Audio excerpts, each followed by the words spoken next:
Embalo le président en exercice de la CEDEAO, président Guinée-Bissau, c'est normal qu'il rencontre des opposants de tous bords bokk ci zone CEDEAO. Ousmane Sonko il est le maire de la commune de Ziguinchor ak Mpac frontière Guinée-Bissau ñëpp xam nañ ne soriwul donc munoo nekk maire Ziguinchor te doo am des relations particulières avec le pouvoir de la Guinée-Bissau benn ñaareel bi dama gis journaliste Madiambal bind ne Ousmane Sonko moo sàkku audience bi gars yi génn saaga ko dal ci kawam comme ils savent bien le faire mooy nit bu waxee lu leen arrangé wul dañ lay saaga dañ lay sosal dañ lay xaxar dañ lay wax lu ñaaw président Ousmane Sonko bind ci page Facebook am nee na sur invitation Mohamed. Wow. Tu comprends bien le français. Sur invitation j'ai répondu à l'invitation. À l'invitation wow. Du président Umaro Sissoco Embalo, président de la Guinée-Bissau et président en exercice de la CEDEAO. Mais loolu c'est totalement faux. C'est pas le président de la Guinée-Bissau qui l'a invité.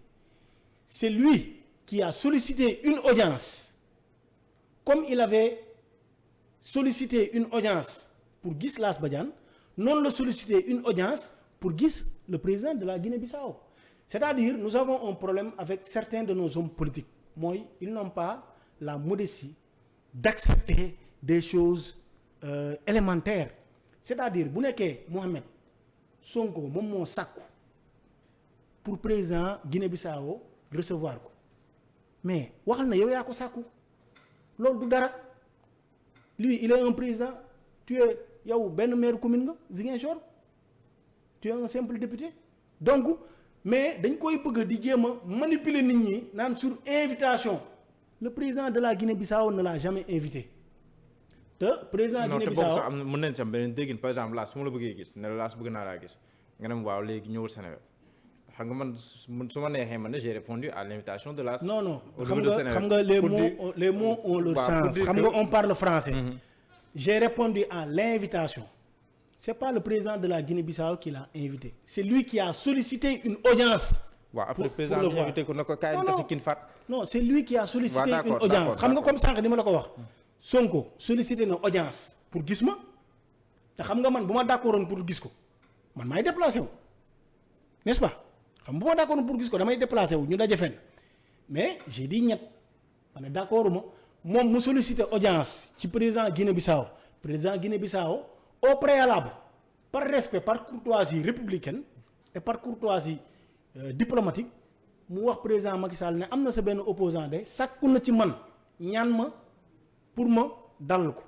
président Macky Sall ne ko je n'y vois aucun inconvénient parce que je suis un républicain je suis un démocrate mu dem gis ko donc le problème dans cette histoire mooy y a quelqu'un qui n'a pas dit la vérité c'est pas Madiambal au contraire il a dit la vérité il a persisté que l'audience a eu lieu sur demande formulée par le maire de Ziguinchor Ousmane Sonko maintenant le président Omar Sissoco Embalo l'a très bien dit sur RFI. wax na ko sur RFI wax na ko. si mbir yi wax non yow dégg nga ko il faut que ma bàyyi nga wax ko nit ñi dégg li mu wax. président Guinée Bissau dafa ne Ousmane Sonko le maire de Ziguinchor moo sàkku ci moom moo sollicité une audience solennelle pour gis ko au préalable mu tàggu le président Macky Sall ne ko gisuma ci benn problème man je suis un démocrate je suis un républicain mu dalal ko. ñu waxtaan ci seen biir waxtaan ci Sénégal waxtaan ci CEDEAO waxtaan pour leur vision commune de l'Afrique waxtaan ci lépp loo xam ne mën na jëmale. Afrique mais dafa mel ni tam bu ñu sukkandikoo ba si quotidien li mu indi tey gisee xibaar waxtaan nañ si lu bari waxtaan nañ si mbirum biir réew mi waxtaan nañ sax si mbirum Sud Beauté ba sax si li quotidien wax mu sàkku si non-lieu boo xam ne nii dina tax dina ko stoppé kenn ainsi que Ndeye Khady Ndiaye ak waa Pastef ñu bàyyi leen moom en retour mu wax ak Pereira bi nga xam te ni moom la jàppale woon si présidentielle bi weesu sa Guinée-Bissau ngir mu gën a digal mbir yi daal ba mbir li ngi wax sa mbirum exil partiel pour mu fi nga xam ne lay jénnee Guinée-Bissau ngir jàmmal tuuti ki am. waaw xam nga loolu itam da ngay dem dëggal loolu noonu carrément. non xam nga man Lass Badiane wax naa la ko sànq dama koy baamu man du ma wax dara loo xam ne aw ma ci dalil. mais la moo tax nga firndeel bee bii nii ngay. ma firndeel ban. ngay firndeel bii Madiambal Diagne waxoon nekk Sonko moom moo sàkku boobu nga firndeel ko. non mais bii non nii xam nga fan laa ci amee conclusion. dama ne Madiambal ba mu ko waxee dañoo wax du dëgg. ba ma déggee le principal concerné. Mballo wax ko. ci laa ko gëm. donc man du ma góor benn nopp man damay nekk ci équilibre donc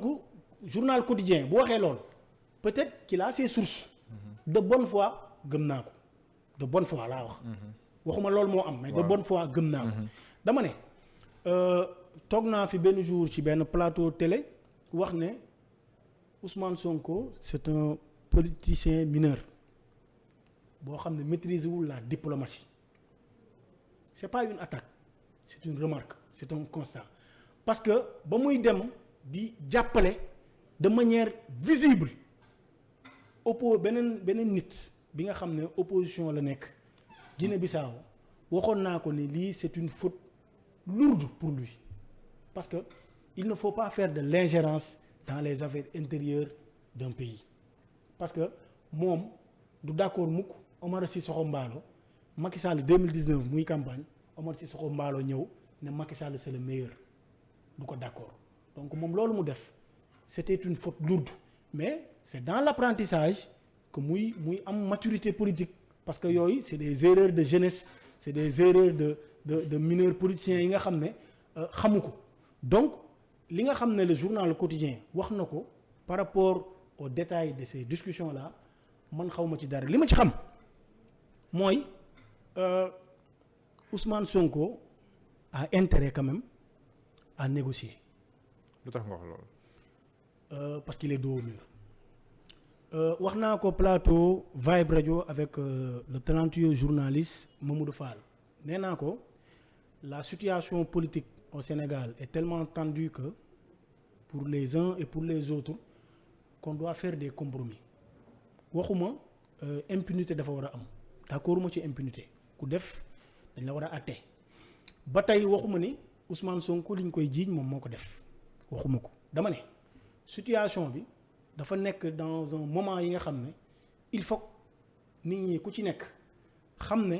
il y va de l'avenir de notre nation bañ a xool say intérêt personnel gis gi mu dem gis le président de la Guinée-Bissau je pense qu'il avait des choses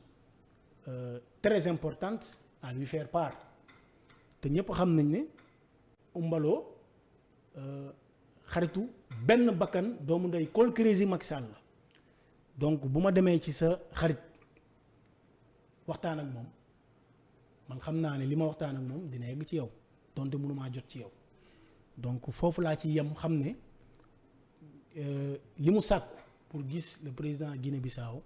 bu nekkee bokk na ci li nga xam ne day diluer la tension sociale bi am ci réew mi man dama koy jël waxuma impunité de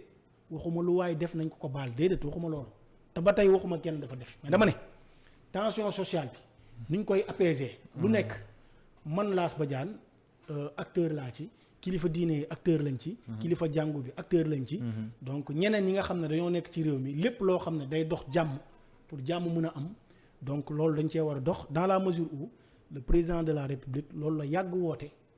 te moom la askanu Sénégal dénk bopp moom la ñu wóolu moom lañ fal en 2012 falaat ko en 2019 te incha allah moom lañ fas yéene jox une majorité absolue à l'Assemblée nationale. Est-ce que le président Macky Sall a un problème avec la Casamance? Non mais c'est totalement faux, c'est des idioties, c'est je ne trouve même pas les mots, c'est des choses invraisemblables loolu mënul nekk xam nga c'est des discours séparatistes xam nga li may wax rek mooy nous avons des politiciens qui manquent une certaine maturité dans la gestion du pouvoir dans les relations diplomatiques dans le discours politique moo tax it jàpp nañ ne pour ñu dégg la il faut l'ouvrir grandement. mais là est-ce que tam doo ŋàññ le fait que tam ay nit di ñàkk seen bakkan ci ay manifestations parce que dañuy topp wax ji mais li tax wax ji jóg aussi est-ce que war ñu attaquer loolu maanaam le fait que ay nit di ñàkk seen bakkan ci ay manifestations. man Lass Badiane di doomu Joola Casamance moo ma gënal Macky Sall man Lass Badiane suma village Suel suma village Suel Tandiem Thionck-Essyl département Bignona Ziguinchor Casamance la région naturelle de la Casamance moo ma gënal Macky Sall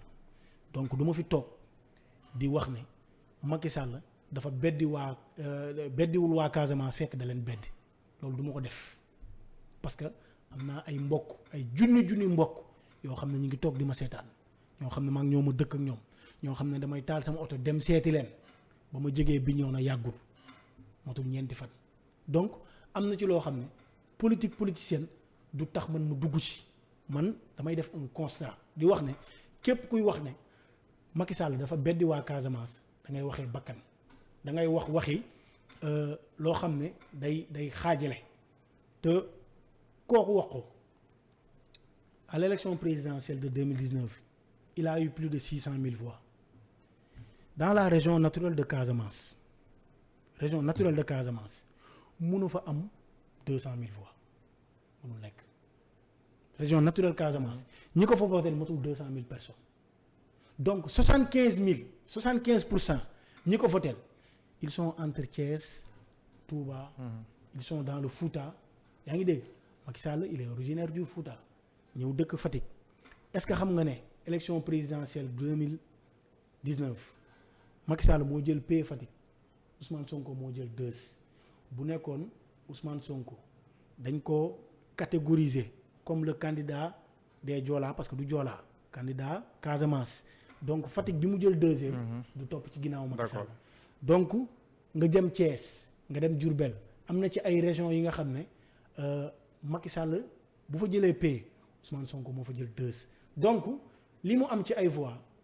du waa Casamance rek donc il faut arrêter ce discours ethniciste ce discours séparatiste donc parlons des faits am na ci nag ay mbir yoo xam ne bu amee des koy waxtaanee mooy maa ngi jaale suma mbokk yi nga xam ne dañoo nekk Bignona ñàkk seen bakkan ci manifestation yi te loolu ku leen ko teg ku ne mooy politiciens yi nga xam ne dañ dul respecter loi dañ dul respecter démocratie parce que bu nekkoon ñoom ni ñu tënkee seen kër toog fexe seen njaboot nekk dans de très bonnes conditions dem jàngi seeni jeeg dem marché togg añ bu ñu fexe woon ba doomu ñeneen ñi ak jeegu ñeneen ñi dem ci marché bi dem toggi añ dem jàngi je pense que débordement yi am du am d'accord naa ci opposition bi nga xam ne day mel ni comme le président Pape Diop ancien président du Sénat. ak waa Aar Sénégal daal. non du Aar Sénégal de. non boole si waa Aar Sénégal. mais damay jox exemple damay jox exemple ne la manifestation non autorisée d'accord mais war nañu àgg tamit ba ay nit di si ñàkk seen bakkan si ay bal yu leen di. d'accorduma ci c'est des choses regrettables d'accorduma ci ñu faat bakkan d'accorduma sax ngir manifestation ñu jàpp nit parce que pour man jàmm ci la lépp xaj mais quand même ku wax lii wax la ca des. d'accord donc yoon bu waxee ne manifestel bu 19h jotee nga leb say kaaka dem. yoon bu waxee ne